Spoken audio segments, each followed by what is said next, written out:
आणि इथे एका रूमला फरशी बसवायची राहिली तर त्यासाठी फरशा आलेल्या आहेत, तुम्ही पाहू शकता.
किती बॉक्स आहेत?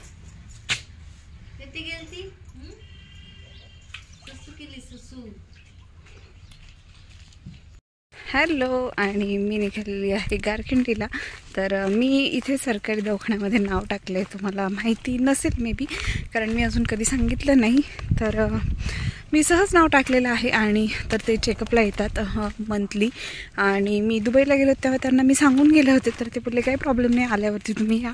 परंतु मग मी आता आली तर म्हटलं जाऊन यावं. माझे पाय खूप सुस्त आहेत. तर माझ्या थायरॉईडच्या जे मेडिसिन होत्या संपल्यात आणि त्या नेमक्या इथे भेटतच नाही आहेत गावामध्ये, म्हणजे आळकुटीमध्ये. तर ते बोलले पुण्यालाच आणायला जावं लागेल. आणि मग त्यामुळे मग पायही सुस्त आहेत. तर मी एकदा म्हटलं थायरॉईड पुन्हा एकदा चेक करून घेईल. तर मग मी आता गावात जाते, त्यांना सांगते, तर ते बोलवतील मला चेकअपसाठी. तर मी पुन्हा थायरॉईडचे टेस्ट वगैरे करेल गव्हर्मेंट हॉस्पिटलमध्येच. आणि मी विचार करते मोठ्या हॉस्पिटलमध्ये जावं, कारण मला दम देखील लागतो आहे. तर त्या कशामुळे लागतो आहे हे माहिती नाही, त्यामुळे म्हटलं की मग एकदा जाऊन यावं. तर मी उद्या वगैरे आळेफाट्याला जाईल त्यासाठी एखाद्या चांगल्या हॉस्पिटलमध्ये. तर चला आता जाऊया गारखिंडीला, आमच्या गावामध्ये. तर आमच्या गावात शाळेमध्ये बालवाडीमध्ये येतात ते नर्स वगैरे गव्हर्मेंट हॉस्पिटलचे. आणि अक्का आहे इथे, अक्का माझ्याबरोबर चालली आहे हळूहळू. आणि खूप ऊन झालं आहे, मी छत्री घेतली आहे. आणि लोक काम करत आहेत शेतामध्ये एवढ्या उन्हामध्ये. आणि इथे आहे आमची मराठी शाळा आणि इथेच बालवाडी आहे ही पिंक कलरची. तर तिथे येतात डॉक्टर, गुरुवारचे येतात, महिन्यातनं काहीतरी 1st आणि 3rd येतात.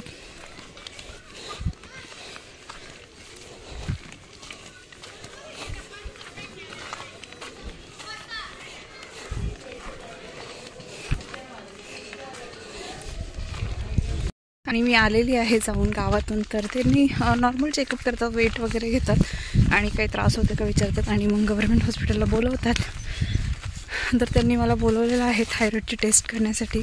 परंतु आळकुटीमध्ये कुठे मेडिसिन भेटत नाही आहे, तर मी असा विचार करते आळेफाट्यालाच जाईन, तिथेच थायरॉईडची वगैरे सगळ्या टेस्ट करेल आणि मग त्यावरती काय बोलतील ते. ठीक आहे, बघूयात काय होते. आणि एवढं रखरख आहे उन्हाची खूप सारी. आणि ते चिंचेचं झाड आहे, त्याला खूप चिंच आहेत, तर अक्काला आणायला सांगेल मी त्या चिंचा. आणि इथे गहू साडायचेत ना, पाण्यात भिजून घ्यायचे असतात का? आणि इथे उखळ आहे, उखळामध्ये टाकायचे ना, हे उडायचे नाही बाजूला लय. आणि ह्या घरामध्ये रोवलेलं आहे उखळ. तर हे आमचं आडगळीची खोली झाली ही. पसारा नको दाखव, त्याला काय होते, आडगळीच्या खोलीत पसारा नसतो काय? एवढे कशाला घेते एकदम? थोडे थोडे घेऊन तिला भिजत होती. इथं बाजूला काढून तुला किती उडतील? नाही उडत वाढल्यामुळं. बोबडी चाळणी आण ग, त्या पोत्यांवरती चाळणीने घेते काढून, हाताने करून नाही यायची. आणि हे उखळाचं काय म्हणतात त्याला? मुसळ म्हणतात, मुसळ आहे हे.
तडल्यानंतर असं त्याचं भूस वगैरे निघतं, तुम्ही पाहू शकता हे असं. तर असं झालं की हे काढून टाकायचं आणि मग आता हे दळायला द्यायचं वाळवून.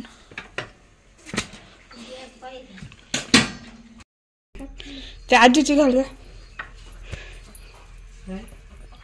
तिला दे थोडस, घाल आजीची चप्पल. आमच्या कोंबड्यात गेलं पुढे आता कोणाला घालायचं? नवीन माणसं आहे ना, कोंबड्यांची ओळख नाही. जागव आजी दे ग, तिच्याकडे दे. हा दे, कोंबड्यात येऊ दे, ते गेल्या पळून सगळे. य य य य य य य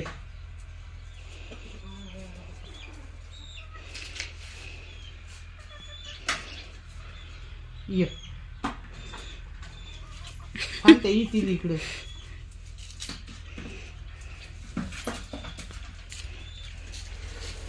काय काय व्हिडिओ काढी तुमचा टाकता ना. कोंबड्या गेल्या तिकडे निघून आमच्या सगळ्या.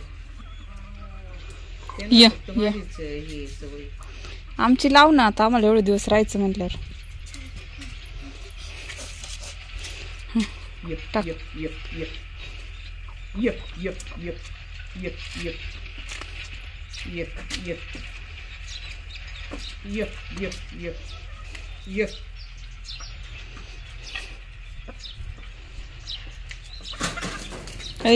गाऊ काय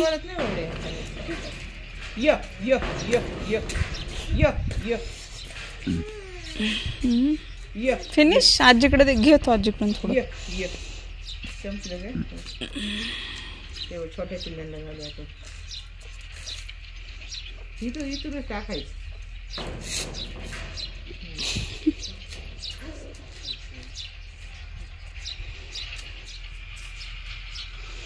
लिंबुनीची लिंब आता लवकर पिकते नाही ना. हो ना, मग लिंबू नेली नाही का ग नळी के लावलेली? आहे ना मग तरी पाणी का नाही जात आणि लिंब का नाही? लिंब आहे की पण पाऊस नव्हता ना. नाही आता आहे, पण उन्हाळ्याची किती बारीक बारीक लिंब होती. त्यावेळेस पाणी वातावरण गरम, पाणी कमी, तेव्हा उन्हाळ्यात रोज पाणी पाहिजे. आणि इथं अंड घातले कोंबडीने. पुढे नको जाऊ मग ते जातात पळून. ये ये अंड्यांचं घर आहे नाही. ये. आणि ती कोंबडी बसलीच नाही ना ग, बसवली तू. गेली पळून. आणि आमची कोंबडी बसवायची होती, बसलीच नाही, ती गेली पळून. तर नेक्स्ट टाइम बसवलं सांगा मला. ती लवकर न बसवल्यामुळे गेली का लगेच ती हे.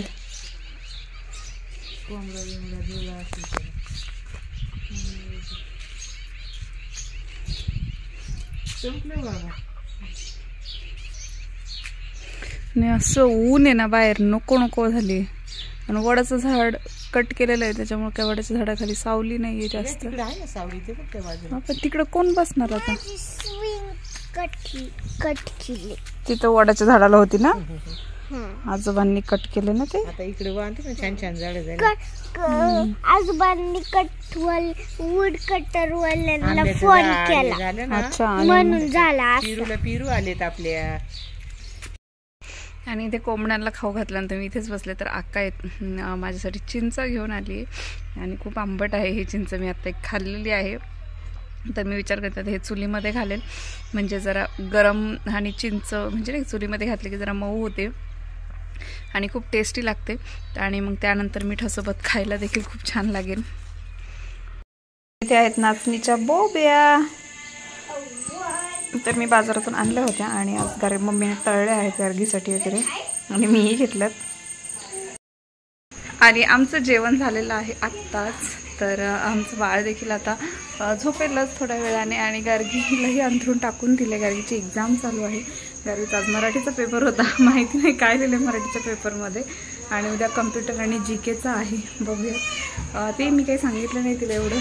तर आजचा ब्लॉग मी इथेच संपवते.